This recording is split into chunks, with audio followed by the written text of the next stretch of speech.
অত্যন্ত আনন্দঘন পরিবেশে ও সাংস্কৃতিক পরিবেশনার মধ্য দিয়ে ৬৪তম অ্যাপেক্স বাংলাদেশ ফাউন্ডিং অ্যানিভার্সারি উদযাপন হয়েছে।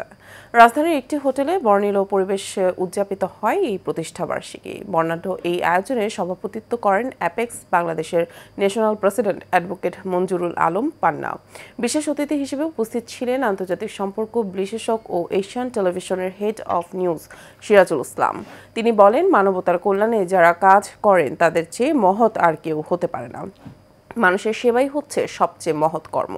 বিশ্বজুড়ে অ্যাপেক্স সেই মহৎ পথেই এগিয়ে চলছে। অনুষ্ঠানে সাংস্কৃতিক মনা অ্যাপেক্সিয়ানদের পরিবেশনায় ছিল মনোমুগ্ধকর সাংস্কৃতিক অনুষ্ঠান। এছাড়া মানবতা ও সমাজসেবায় বিশেষ অবদানের জন্য অ্যাপেক্সের সাবেক প্রেসিডেন্ট অভিজিৎ দাস ববিকে আজীবন সম্মাননা দেওয়া হয়। অনুষ্ঠানে অংশ নেওয়া সদস্যরা ভবিষ্যতে আরও মানবিক ও সমাজকল্যাণমূলক কাজে সক্রিয়ভাবে যুক্ত থাকার অঙ্গীকার ব্যক্ত করেন। কুমিল্লার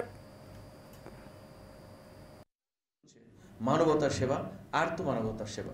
আমি জেনেছি আপনারা শুধু বাংলাদেশে না, সারা বিশ্বে আপনাদের যে বক্তব্য আছে সার্ভিস, সিটিজেনশিপ এবং ফেলোশিপ, এর চেয়ে আর বড় কথা কি হতে পারে?